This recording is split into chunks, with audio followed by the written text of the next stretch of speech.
Well, hello everyone, and welcome back to Adrian's Digital Basement 2 Super Mini Mail Call. Let's get right to it. This package comes from Ted in Lake in the Hills, Illinois. Hi to all my Illinois viewers. There's a letter that says, here is box number 1. Included is a Hitachi handheld computer and a core memory board. Top plane removed to expose core memory. Looks like we have some printed photographs. I think that's the core memory board, and here's the little handheld computer. Let's take a look at these photographs. All right, so Ted was at one of the VCF events. Which VCF was this? I can't quite tell. I can't remember which badge that is, has a disc on it. On the right, we have David Murray. On the left, we have Clint, and I can't quite make out who that is, but I happen to be looking straight at the camera. That's kind of awesome. And there's a slightly different snapshot of me. Oh, look, that's obviously Ted and myself. What an awesome, awesome photograph. Judging by the ceiling in this event, this has got to be VCF Midwest from a couple years ago. This kind of looks like the Clarion, the hotel where that event was held. Also, my shirt's not worn out yet. All my shirts are all worn out. Ted included this very nice long letter, but I'll just read a little bit of it. I've been loving your videos for many years. I'm quite addicted, and there have been many times you have mentioned an old computer which I have owned or played with. I set aside many items for which I want to send you. Hopefully, you'll find some treasures. And Ted goes on to talk about a really early start with a Motorola 6800 trainer board, then IMSI 88, and lots of Southwest Technical Products 6800 computers, one I've shown on the channel. And Ted ended up working at Victor on the 9000 computer indirectly for Chuck Peddle. That was Chuck Peddle's company, or he was the president of that company. And then Ted worked for a small company that developed software for the Eagle computer and just kept working on developing stuff for all sorts of different computers, and moved over to Unix in 1987, worked for a ton of companies. And here's a picture of Ted's very first computer, in quotes, because this was a trainer board from Motorola, the 6800 D2 kit. Nicely contained inside a briefcase. That's a really nice touch there. And then there's Ted's original Sol 20 computer kit. That looks freaking amazing. It still says here the machine still works, of course, because I think this was a kit that Ted built. So of course he knows how to fix it anyways. And then here's Ted's IMSI 8080, looking absolutely fantastic. I'm sure so many people who had these tossed them out back in the day, but Ted had the wherewithal to keep it. And then here's a Victor 9000, or Sirius 1 as it was called in Europe. Looks like Ted lost his to flood damage back in the day. So this computer was an 8088 based machine, not PC compatible. I think it had like up to 896K of RAM. And Chuck Peddle really wanted this to be incredibly successful. Had high resolution screen, 800 by 400 lines, I think. Very, very capable machine, and kind of ahead of its time compared to the IBM PC. And word is, IBM released the XT with a hard drive option to really compete with this, because this had a hard drive option while the original IBM PC didn't, at least not officially. And MS-DOS and CPM86 were both ported to this machine as well. So I don't know how much software ended up running on this, but I think by 1983-84, Victor was out of business and bankrupt, probably succumbed to IBM and, of course, the clones, which were coming hard and fast. And this computer wasn't PC compatible whatsoever, even though it was 8088. It was just yet another system that MS-DOS was ported to. I mean, possibly you could run MS-DOS software if it just used DOS interrupt calls and didn't use any actual hardware calls. I can't remember if I've ever seen one of these in person. I think I saw one up in Seattle at the Interim Computer Festival maybe last year. And I have to wonder how many of these are actually left in the world. Maybe not that many. Anyhow, this is a really awesome picture. Thank you very much for the nice letter, Ted. Let's take a look at the stuff you sent in. All right, well, this is going to be the core memory board. So this is obviously something that David at Usagi Electric would probably know more about than me. I don't have anything at home here that uses core memory. I don't know. I definitely don't. The oldest computer that I have right now is my Southwest Technical Products PC, the 6800. That thing is from around 1975, and it just uses normal SRAM and DRAM. So nothing particularly special about that. I think core memory really was this technology that was sort of dying out by the time that computer came out in the IMSI and the Altair. I think they were riding the wave that DRAM prices were dropping pretty dramatically, so you could get away from using stuff like core memory, which was, as far as I'm aware, very labor intensive to create, to make this. It's like hand woven or something like that, or maybe the machines could do it. But at the time these were being used in systems, well, this was just the largest way to get RAM, but wow. It's a beautiful, beautiful board. Let's take a closer look at this. Now this board is so beautiful. It's totally worthy of having on display. I need to get like a little shadow box for it. Take a look at these wires here. So as far as I'm aware, you get this grid of wires like X and Y. And each cell where the two wires cross, they're kind of wrapped around. There's a little ferrite core or something like that. I think that's why it's called core memory. And the system is able to magnetize or store some information in that little ferrite core. And there's just tons and tons of them. I'm gonna have to grab the microscope so we can take a closer look. But this is just stunning, absolutely stunning. Now this would have had some kind of cover over it originally to protect it because this could be damaged easily, like if you poked at it. Just make out all these little tiny thin wires that are bonded to all of these traces. Look at all these, all the way along here. And then we have some of them that are coming up to these pins. And then again on this side, a whole slew of them. And then this whole grid in the middle. Not 100% sure what that's all about. This is kind of interesting as well. All these diodes and these look like resistor packs. We can get an idea of the date codes, 1972, 9th week, 8th week. This must be the capacity, 8 kilobytes, revision B. If anyone recognizes what system this comes out of, maybe you can put a comment down below. Here is 1972, 23rd week, 41st week, 1971. That's 74H11. From 1972. Very early chips here. So it looks like this core memory module itself can be removed from the board. I don't know if it's actually soldered down, but it has these bolts holding it in place. They go all around the perimeter. This part has been inspected for quality assurance, and there's a date, June 29th. I think that's 1982. And it looks like a little bit of rework has been done on this board. There's a bit of flux residue there, or if there was other rework, it just wasn't cleaned up. But someone did a little bit of work there. But the rest of the board looks like it has never been reworked. All right, I grabbed my little cheap USB microscope. Let's take a closer look at the core memory with this. So let's first just look at something that's not core memory. These are some of the contacts, the gold contacts, where this board would plug into the host system. And there it is, there's the core memory. Wow. Okay, so those are those ferrite cores. It's a little donut as far as I'm aware, and then the wires run through them. And I guess as far as I'm aware, each one of these crosses is an actual memory cell, or 1 bit. And what we're looking at here is one of the little boundary marks between the areas of the core memory. And the intricacy of the way the wires run through here is just amazing. And yeah, I think there are multiple wires because there's one for reading and one for erasing. We'll have to look up Wikipedia article on this. I've never used anything with core memory. I just don't know much about it. But the intricacy and the beauty of it is absolutely stunning. Okay, and here's another little section where you can see that the wires loop around between the rows and columns. And here's a section where a bunch of the bundles of wires kind of come off the main core area to interconnect to the pins and things. I have to wonder if sometimes these little cores can get damaged, like the little donut breaks, and then that cell is no longer good. And is there a way to mark them as bad so it doesn't get used? Well, when you look over here at this edge, you can see like one of the donuts is kind of out of place slightly, but just due to the way that the wires are put together. But maybe that's completely fine and normal. And that blob right there where my mouse pointer is, I have to assume that is a bond between 2 of the wires. Maybe one broke or something and they had to join them. And there appears to be kind of a frame that's sitting on top of the PCB that it's all sort of sitting in. It's that kind of silvery substrate there. Maybe it's clear. I think that's a trace underneath it on the PCB itself. Okay, let's just look to see where the wires are soldered onto the board. Yep, those are those flying leads and where they're bonded while soldered on. Stunning. I love the way that it's in an arc, the way it's soldered on. That's so freaking cool. My assumption is because we saw 8 KB for kilobyte, that each one of these is 8 kilobits, these squares, and there's 8 of them.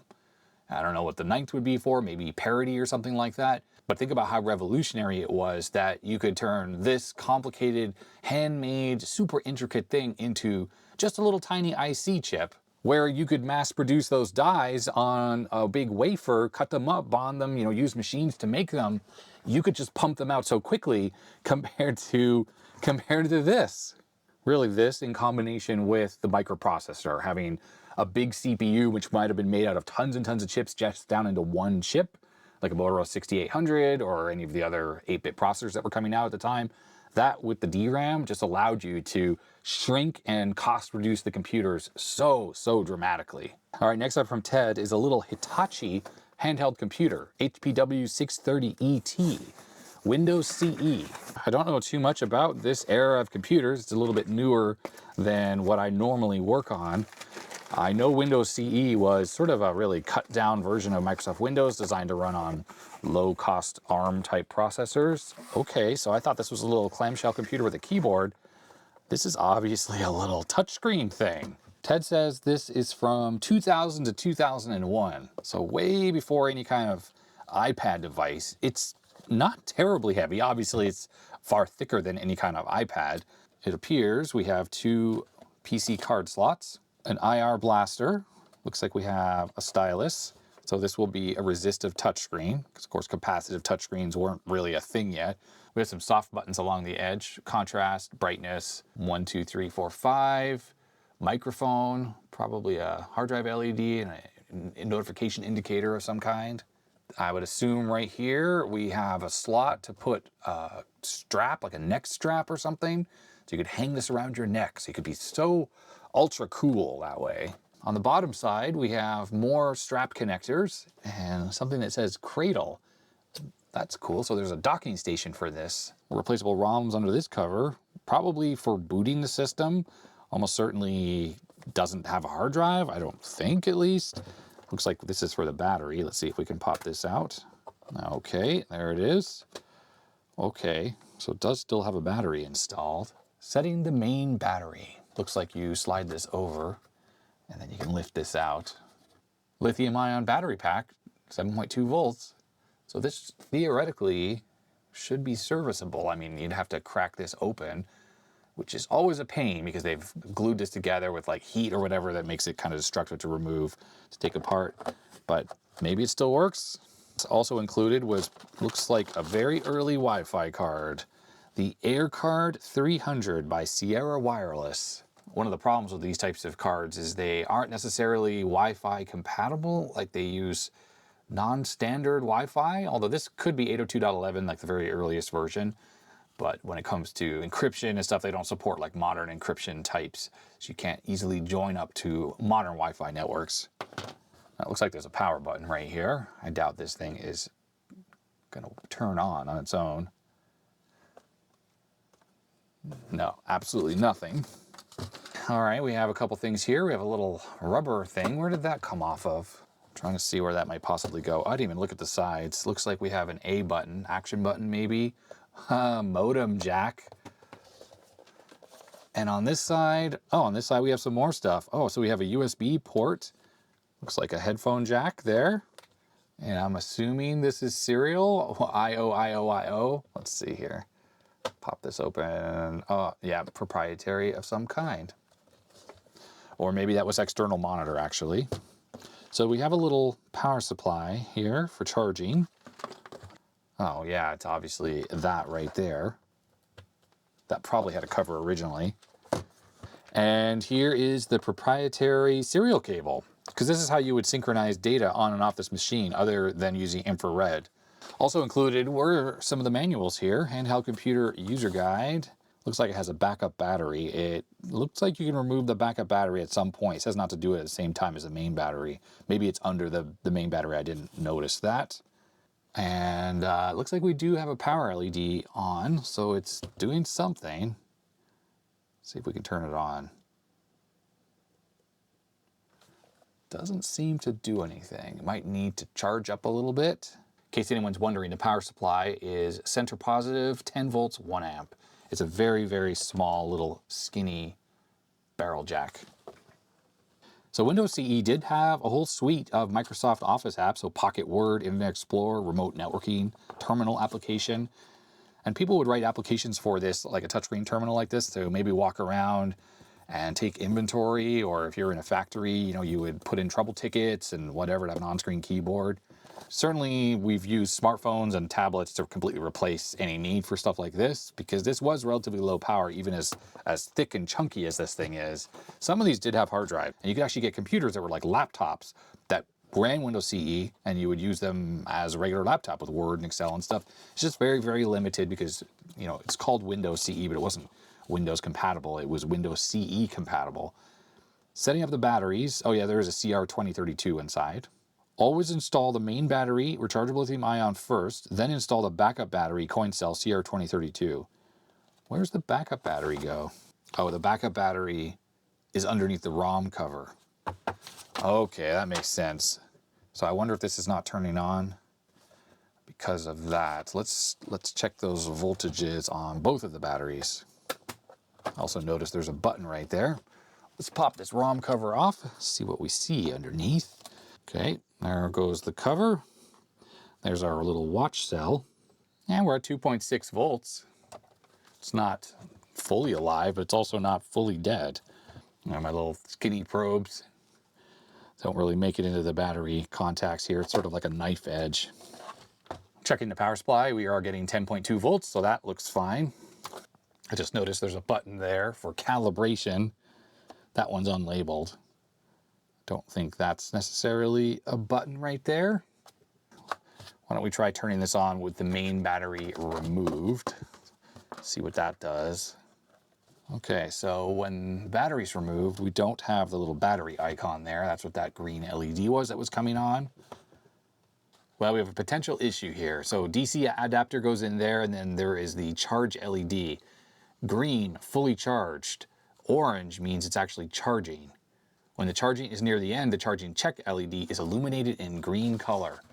Well, unfortunately, there's the charging LED, and it's in green color, and it's not turning on. And for powering up the system, it just says press the power switch. After the first power up, handheld computer will display its initial screen in approximately 10 seconds. Adjust the screen brightness, adjust the contrast, and the little switch that's down in the battery compartment is the reset switch. May as well try that, because definitely pushing the power button doesn't do anything at all.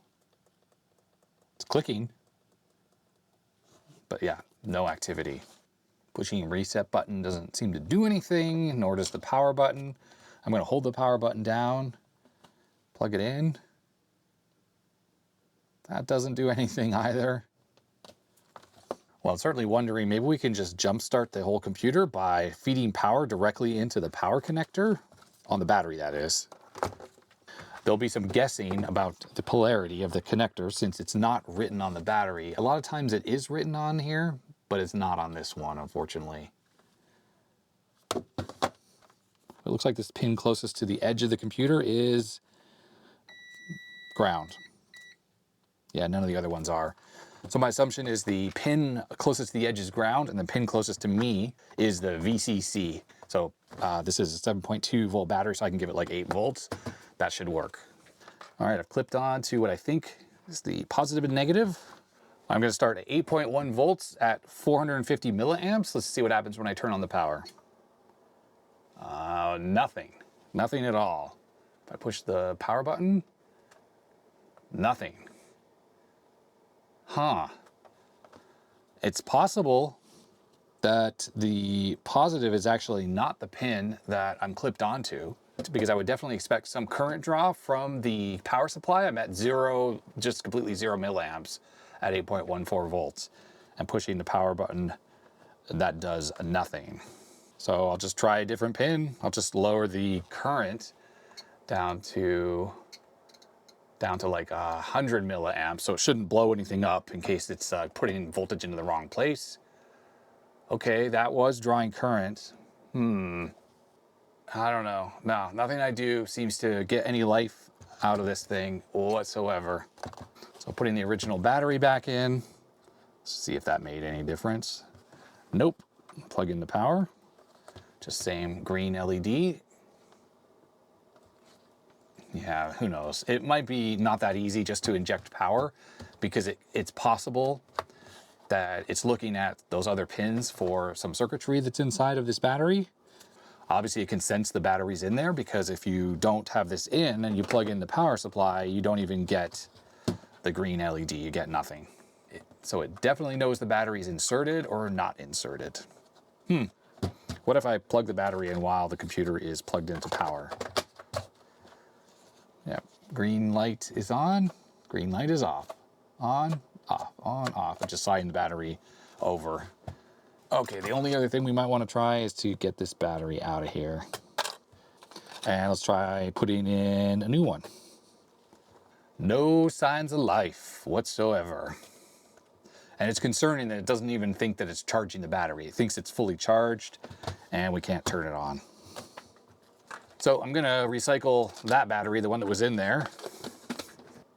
And I suppose what I'll do is just put this thing back together, and then we'll leave it plugged in for a while, see if that makes any difference. I don't think it will, but maybe it'll come to life just after a while on its own. Oh, that's interesting. Now we have an orange indicator, and that was with the coin cell removed. Oh, and I pushed the power button and it changed to green for a second. So at least I know the power button is working. Now it doesn't do anything. Oh, it just came to life. What? Taking out the coin cell made it work? Okay. Let's tap the screen. Calibration settings have been measured. Tap the screen to save. Okay. Oh, backup battery very low. I don't get why. Why did it start charging as soon as I removed the battery? As far as the main battery, it just says charging. Good, low, or very low is not even indicated. And then backup battery, very low. Right, so this is Windows CE if you've never seen it. And it's very hard to record this screen due to the glare. How about like that? That's a bit better, isn't it? It kind of looks like Windows NT or Windows 95 a little bit. We got Microsoft Word, Pocket Word that is, memory card backup, command prompt. Interesting. How do you even bring up a keyboard? There it is.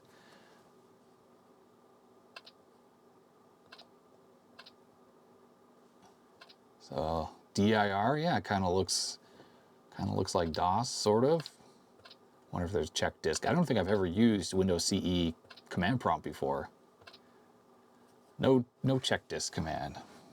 Windows CE in the end ended up getting ported over to phones and things like that. Does this actually work? Oh, that gets brighter. That's cool. Contrast. Yeah, it's not an active matrix screen, so it's, as you can see, kind of washed out. There's a program called Jot, which I'm trying to open. I think this thing is very slow. What's this? Is that something to click on? Don't know if this is like some kind of a... Oh, yeah, some handwriting thing.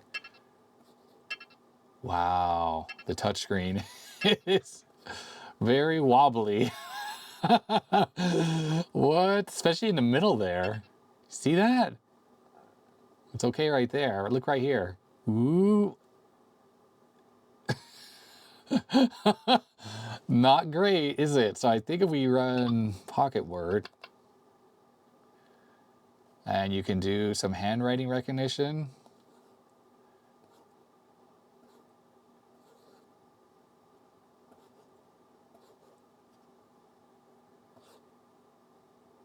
Okay, so that's enter.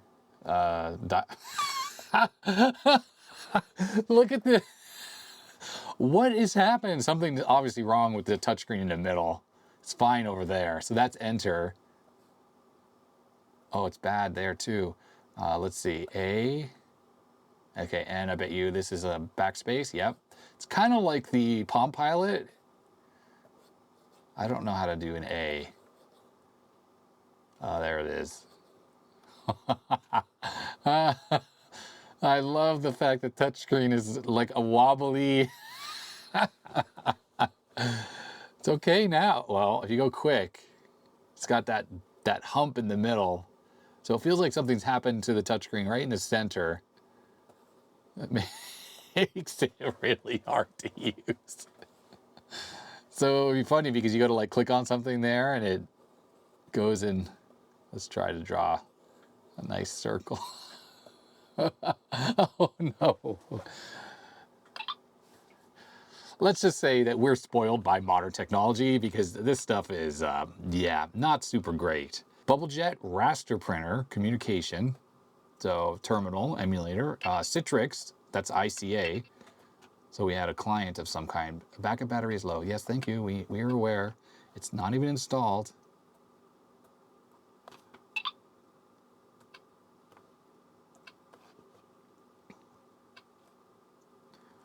Oh yeah, there it is. The Jot keyboard, Jot trainer, and the tutorial.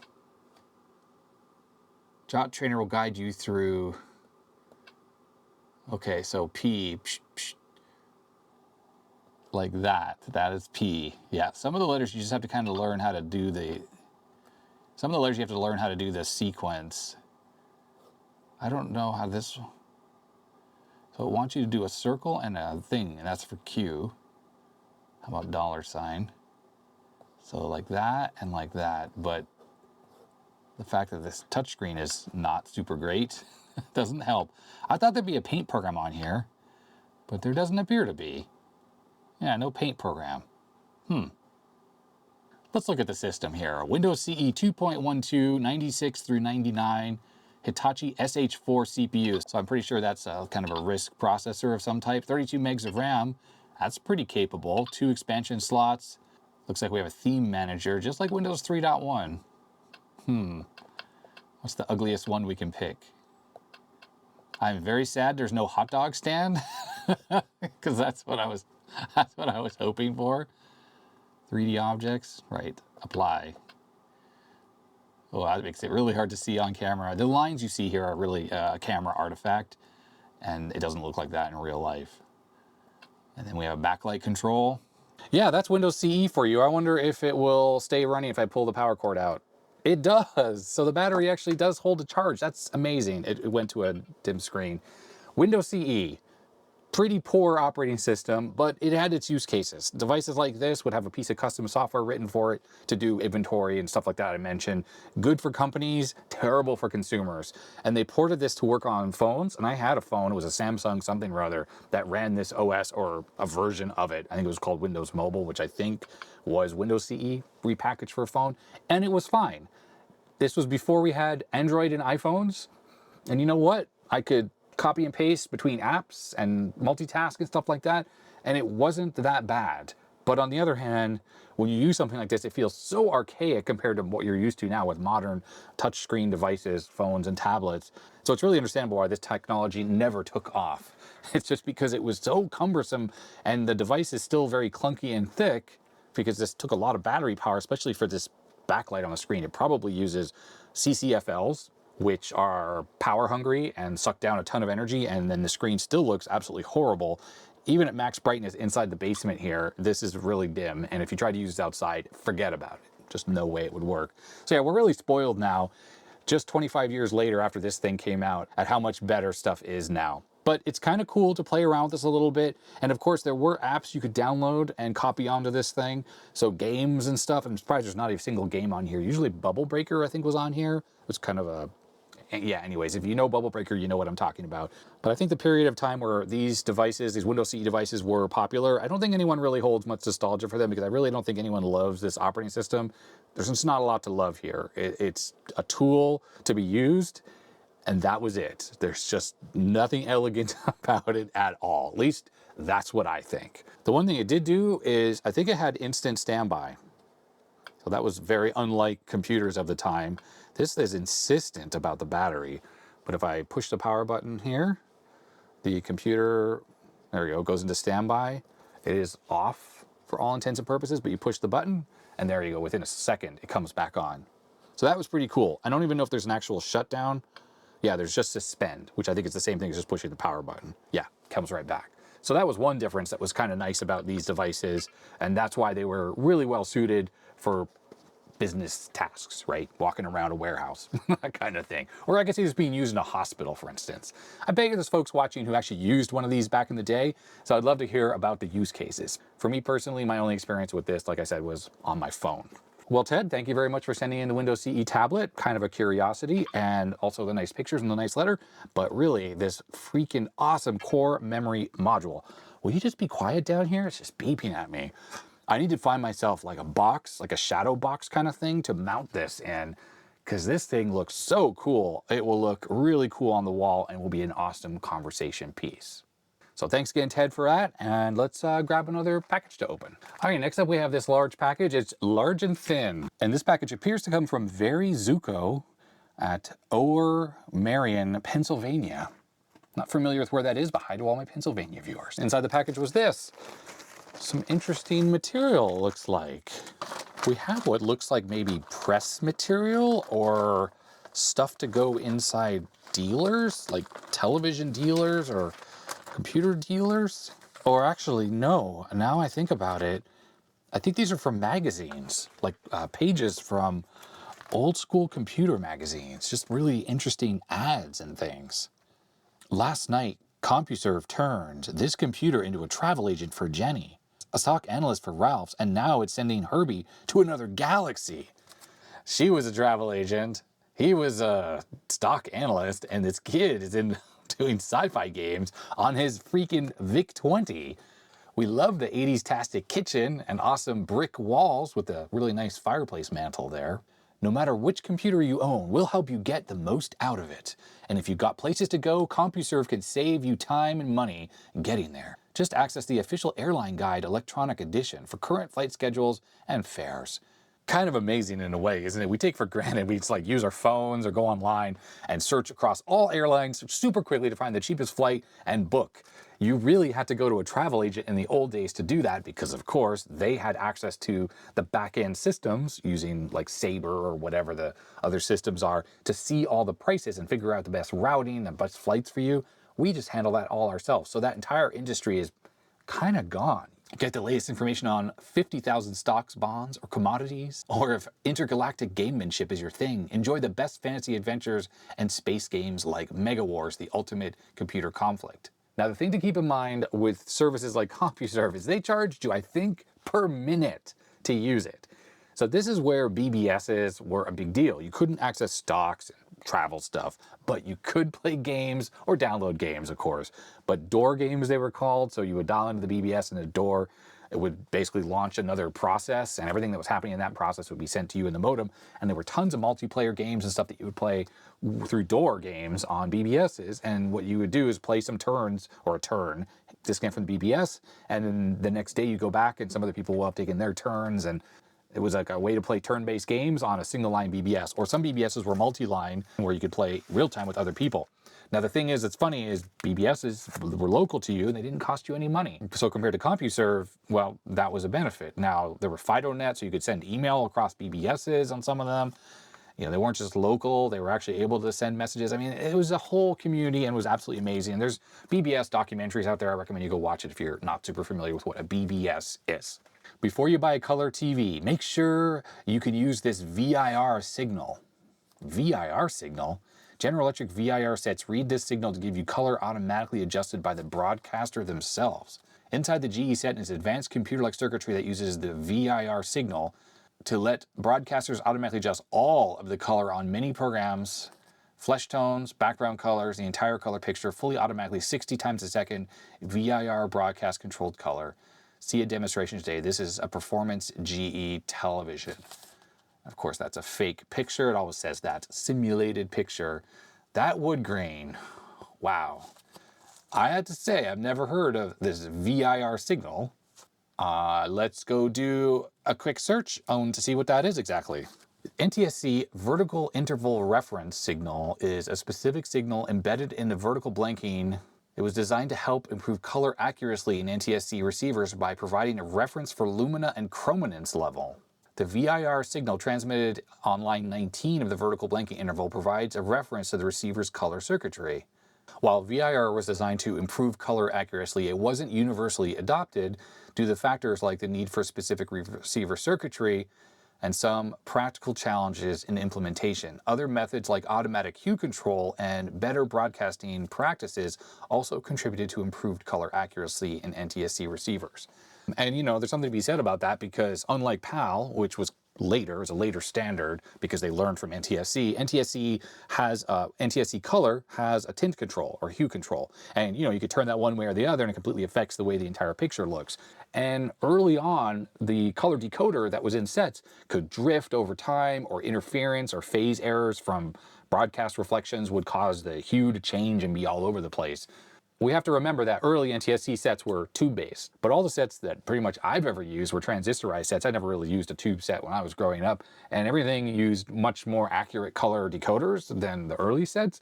So I never really had any problems with the tint or anything drifting. You just sort of set it to the middle detent, and typically the way the TV or the monitor was tuned out of the factory was really good. And if anything, as the CRT ages, the color balance changes because the CRT itself wears out, and the different RGB can wear out at different rates, and that will affect anything, PAL, CCAM, or NTSC equally. Now, of course, on PAL, you have alternating phase for the color information that's encoded into each line. Therefore, there's no tint control. The set is just able to average the phase difference together and have the accurate or correct tint. But the negative of that is that you lose the vertical resolution of the hue information. Generally in television broadcasts, it really doesn't matter anyways, but in computer graphics, it does matter. So if you have like a red line on one scan line and then a blue line on the next scan line, on PAL sets, those get averaged together. Both of them will just sort of appear as purple. But with NTSC, you actually don't have that problem. But the side effect is you have to adjust that hue or tint control properly. Obviously, this VIR system wasn't even talking about the hue, it was only talking about the luminance and the color information. So I'm not really sure what they were really trying to address with this, because a lot of the sets by the 80s, you had a button you push and it was like automatic color, and the set pretty much handled it all for you anyways.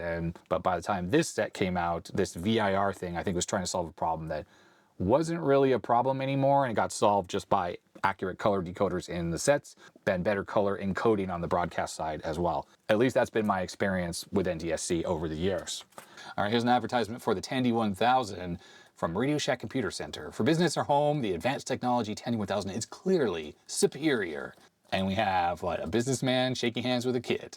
But let's be honest, the Tandy 1000 absolutely was an awesome computer for games and for adults with their productivity stuff. Well, not that adults wouldn't play games either. The Tandy 1000, the best $2,000 computer you can buy for only $11.99.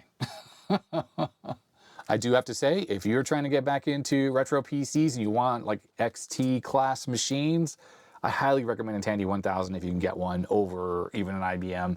They are better, especially the PC Junior. I know there's a lot of people who love the PC Junior, but let's be honest, Tandy 1000 is like an evolution of the PC Junior, and it's better in every single way. The Tandy 1000, especially the SX, is faster. It's got ISA slots. It has 16 color graphics. It has 3-channel sound. It's a big improvement over the original PC, and especially CGA graphics or MDA. So I love the Tandy 1000, and I have a real soft spot in my heart for them. I remember as a kid, I was high school, playing Sierra games with a friend of mine on his Tandy 1000. I think his was an SX, or maybe it was a 1000.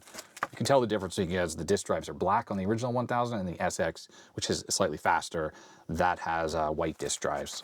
The new low-priced 2-disc TRS-80 Model 4, now cut $700. Yeah, $1299. And I have to imagine this was probably earlier than this machine, but $1199 probably didn't include the monitor. Gotta say, well, this had, business applications written for it, so you needed to buy a Model 4, which was CP/M compatible, but also could run Model 1 and Model 3 software. But it was a pretty expensive machine, all things considered, and I do have one, and I love this machine, but the reality is, for all-around better machine, well, obviously the Tandy 1000 beats this thing, hands down. Looks like you can get a cassette-ready 16K model for $799. That's very expensive, all things considered. The 1-disc version is $1099, and the 4P, which is the little smaller portable type one I've shown on the channel, $1,300. They're all compatible, obviously without disk drives though, and only 16K. You're not going to be doing much with it except for basic on the base model. This thing could have 64 kilobytes of RAM. Actually, I think it could go even higher than that. Yeah, up to 128. And it came with 80 by 24 screen, but also 64 by 24, I think. 2 different resolutions. And this is kind of interesting. This is for the, looks like ZX81 or Timex Sinclair 1000, the Memotech 64K RAM expander. I don't think I realized you could have a full 64K on these machines, because it always felt like it was a 16K RAM expansion that was used on this. Memotech 16K has just become available for a price of only $79, but this was $179. And indeed, yeah, see, it expands your ZX81 by a further 56K.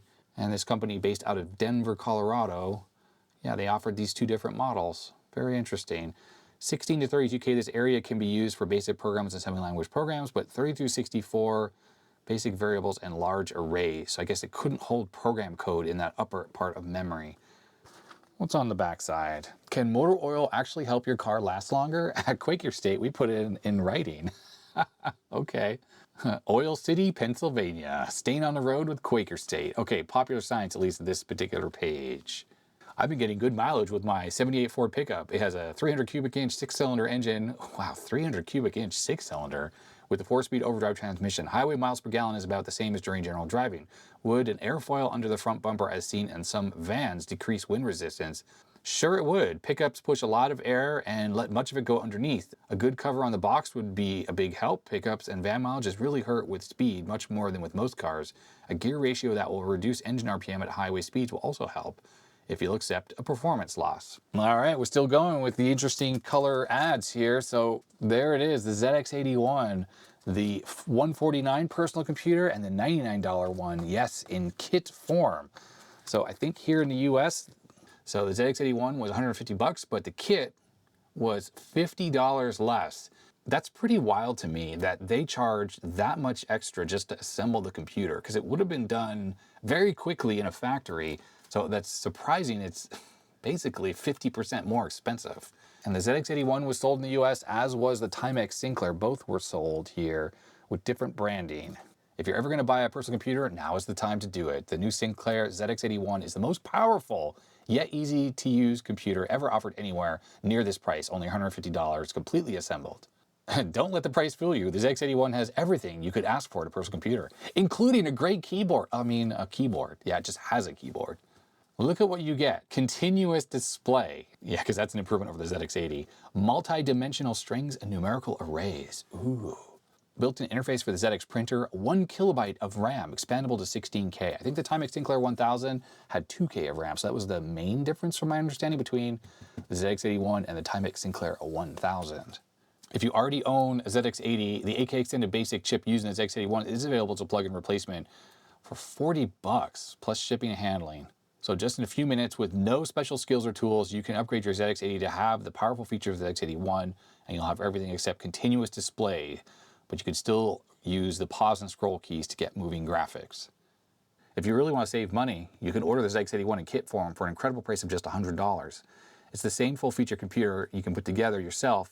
We'll send you complete, easy-to-follow instructions on how to build and assemble your ZX81 in just a few hours, and all you have to do is apply the soldering iron. Phones open 24 hours a day, 7 days a week. Have your MasterCard or Visa ready. The ZX81, the computer that introduced so many people to computers because they used it for a little while, realized, I need something better, and they upgraded. Either to something like a ZX Spectrum in the UK or an Amstrad CPC, or here in the US, you would have got a Commodore 64, VIC-20, really anything other than the ZX81. And lastly, here it is, the Atom. Now, what's really cool is I love this Sony television. That's a Sony Trinitron there. This chassis was used all over the place. We had one of these growing up. Ours was the non-remote control version, so had buttons up on the front here. I mean, this has buttons too. This looks like a remote set. But yep, there it is, the Atom. The keyboard is not yellowed. That is quite different than the Atom that I have sitting here that was sent in recently. Look at that yellowing. So it should look like that, not like this. Hi, I'm Adam, the ColecoVision family computer system. How can I help you? Atom software goes beyond state-of-the-art. Right. Atom thinks like you, so you don't have to think like a computer. This marketing stuff is just absolutely hilarious. Atom performs tasks no ordinary home computer can. Really? Atom has 80K of memory, which expands to 144. Is it talking about RAM? Storage on the tapes? It's so confusing, the marketing they use. You can network the computers with AtomNet. It gives you a professional keyboard. I mean, over the ZX81, that is certainly true. And you do get a high quality daisy wheel printer included with the computer. There's a daisy wheel, and there's the printer, which houses the power supply for the main unit as well. And Atom offers you CP/M compatible programs. The most popular of thousands of CP/M compatible programs will be available in Atom digital data packs. Did that ever come to fruition, actually? And it's the best game player you could buy. Yep, all the ColecoVision games obviously just work, plus a bunch of enhanced versions that were on the tapes. The Atom comes in 2 models, both do exactly the same thing. That's funny.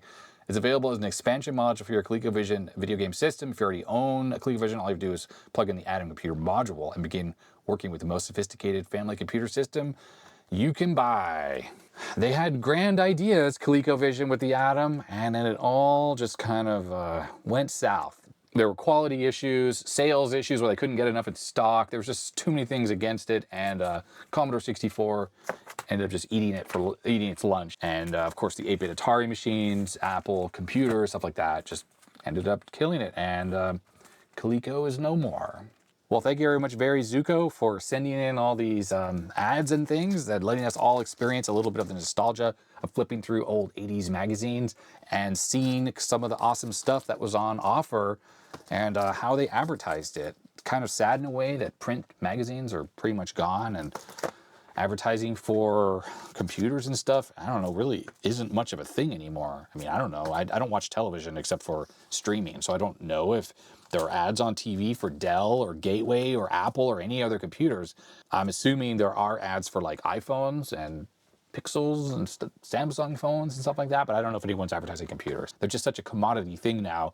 You go to the store and you just look at them, and you're like, I'll just buy this one, and you take it home. I mean, I don't know. Or you watch YouTube reviews. I suppose the YouTube reviews are now the way people buy computers. Linus Tech Tips, similar channels like that. I guess it's no different than people watching my channel. They might be watching this for ideas about retro computers, and I already gave some good advice. If you're going to buy an old PC clone, get a Tandy 1000, at least in North America. These are very easy to get here, less so in the rest of the world, but they are freaking awesome, and there's tons of great games for them, and they're just overall excellent PC clones. I really like them. All right, I think with that, that's going to be it for the Super Mini Mail Call episode. Thanks very much for everyone who sent stuff in, and there's still a huge backlog, which I will need to get to at some point in the future. I'm trying to kind of get back into the groove of doing these episodes again so I can make my way through the backlog. But then there are lots of other things I want to do on the second channel, stuff that I don't put on the main channel because people aren't interested in. Like I have a old black and white TV sitting on the floor there. It probably needs a little bit of repair, or at least just a tour and test or whatever. So I like to do those as well. So that's why I kind of intersperse those types of videos on the second channel with Super Mini Mail Calls, because I don't want to be Super Mini Mail Call all the time, every day. Anyways, thanks very much for any supporters. Names go up the side of the screen. All the usual YouTube junk. Subscribe, like, blah, blah. You know, all the usual. Comment down below. And that's going to be that. So stay healthy, stay safe. I'll see you next time. Bye.